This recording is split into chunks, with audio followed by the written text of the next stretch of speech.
ఒక అమ్మాయి, ఒక అబ్బాయి ఇద్దరి వ్యక్తిగత జీవితాలు వీడియోలు తీసుకున్నారు, సెల్ఫీ వీడియోలు తీసుకున్నారు. అది ఒకరోజు కాదు, ఏళ్ల తరబడి. ఆ వీడియోల్ని ఇప్పుడు ఆ అమ్మాయి బయటికి పెట్టింది. ఎందుకు? అతనితో గొడవ పడ్డాక.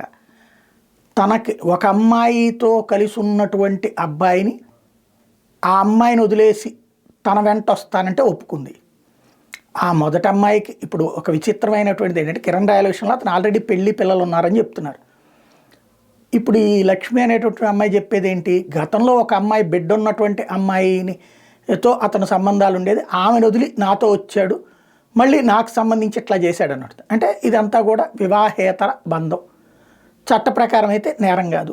నైతికంగా వచ్చేటప్పటికి తనేమంటాడు కిరణ్ రాయలు, ఇప్పుడు అమ్మాయిని అరెస్టు, ఇవాళ అమ్మాయికి బెయిల్ వచ్చేసింది, జైపూర్కి తీసుకెళ్ళటం, బెయిల్ వచ్చేయడం కూడా జరిగిపోయింది.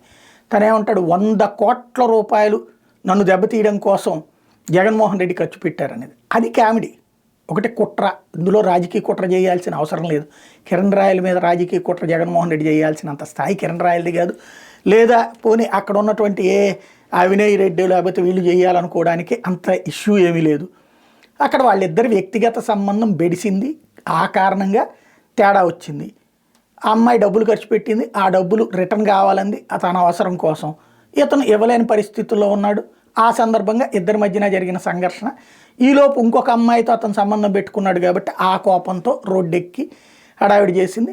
అంతకుముందు అమ్మాయి గుట్టురట్లు ఇతనికి తెలుసు కాబట్టి వెంటనే పోలీసులు చెప్పడం, వాళ్ళు వచ్చి అరెస్ట్ చేయడం, ఆ వెంటనే అది చిన్న కేసు కాబట్టి బెయిల్ మీద వచ్చేయడం జరిగింది. మళ్ళీ మిగతా రాష్ట్రాల్లో ఉన్నటువంటి వాళ్ళకు కూడా చెప్పి అరెస్టులు చేపిస్తాడా ఏంటనేది చూడాలి. అది పక్కన పెడితే ఏదో భారీ కుట్ర జరిగిపోయింది, 100 కోట్ల రూపాయలు ఖర్చు పెట్టారంటే అది నమ్మశక్యమైనటువంటి ఆరోపణ కాదు.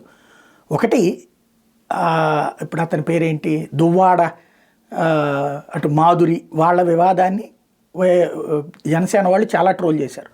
వాళ్ళు ఇట్లాగే బహిరంగంగా మాట్లాడుతూ ఉండేటటువంటి దాంట్లో వాళ్ళ ఆవిడ ఇష్యూ అదంతా కూడా. అప్పుడు ట్రోల్ చేసినటువంటి పరిస్థితి ఏంటి? వాళ్ళ వ్యక్తిగత జీవితాలకు సంబంధించినటువంటి అంశమే. కానీ రోడ్డు ఎక్కారు కాబట్టి రోడ్డు మీద హడావిడి. ఇక్కడ కూడా అది. అప్పుడు అదేమన్నా జనసేన కుట్ర అంటే నవ్వుతారు, తెలుగుదేశం కుట్ర అంటే నవ్వుతారు. అదైనా ఇదైనా వ్యక్తిగత జీవితమే.